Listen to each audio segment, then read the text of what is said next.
In November, experts from the UN visited South Sudan, the world's newest country. They found a conflict marked by mass slaughter and what they described as a warped environment where the rape of women and girls had become normal. The UN says the world has an obligation to intervene and prevent an ethnic cleansing, one potentially as devastating as the Rwandan genocide of 1994. At the time, the world stood by and watched the slaughter of 800,000 people. It said it would never allow that to happen again. But it has.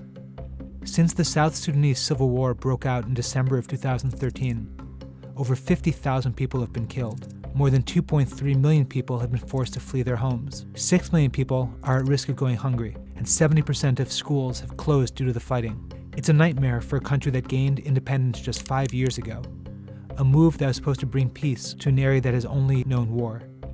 Before it became independent in 2011, South Sudan was part of Sudan. Since before colonial times, a deep divide existed between the predominantly Muslim, Arabic-speaking North and people from the South, which is mostly Christian or follows other traditional religions. The divide began to turn violent in the 1950s, shortly after Sudan gained independence from British and Egyptian rule. Positions of power were given almost entirely to Northerners, and the Sudanese government at Khartoum increasingly centralized around a small group of elites.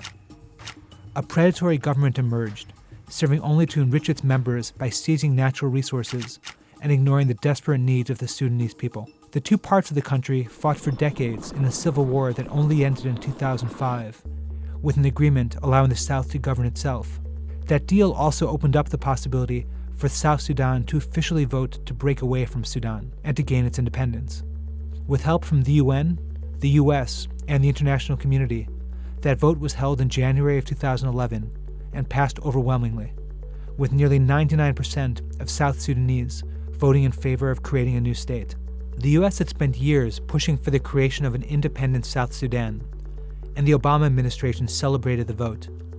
Susan Rice, who was then the American ambassador to the UN, said it was a day of triumph for all who cherish the rights of people everywhere to govern themselves in liberty and law. And then everything fell apart. South Sudan contains more than 60 ethnic groups. During the civil war at the north, those groups put aside their differences to fight for independence. The two largest ethnic groups in South Sudan are the Dinka and the Nuer. The new president, Salva Kiir, was a Dinka, and in an expression of unity, he asked Riek Machar, a Nuer, to be his vice president. But the agreement didn't last, and the peace was short-lived. Generals and warlords were put in political positions that they were ill-suited to keep. To make matters worse, the international community had essentially stepped away after independence. Tensions between South Sudan's many factions had been overlooked while it was trying to achieve independence from the north.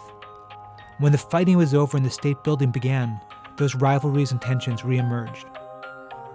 Vice President Machar started criticizing President Kiir's policies, saying he might run against him in the next election. The conflict escalated, and in December 2013, forces loyal to Machar clashed with troops loyal to Kiir.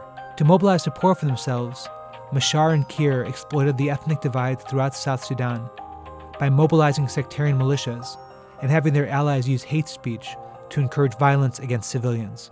The political fight morphed into an all-out ethnic conflict, with people loyal to the two leaders taking up arms and slaughtering each other. More than 1,000 people were quickly killed, and another 100,000 displaced in the first week of fighting alone. It's only gotten worse since then, with other tribes joining the fight. A cycle of violent retaliation, spurred by the politicians, has reignited old tensions. Fierce competition over resources, intervention by neighboring countries, and the heavy flow of weapons into the region have only served to escalate the violence. Attempted truces have failed. And while the UN is calling for immediate intervention from the outside world, there's no clear proposal for what that intervention would be.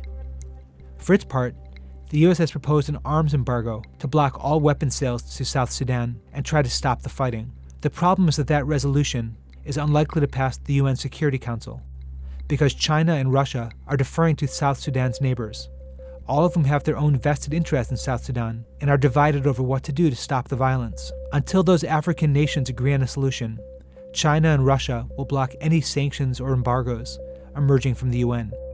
This crisis is also happening at the worst possible time, as it comes right at the end of President Obama's presidency, as well as Ban Ki-moon's tenure as the UN Secretary General. They are two of the only people in the world with the standing and clout to push African nations to take concrete steps to stop the violence. It's not clear that President-elect Donald Trump knows about South Sudan. It's not clear that he thinks about it, and it seems incredibly unlikely that he would make a serious effort of his own to end the bloodshed.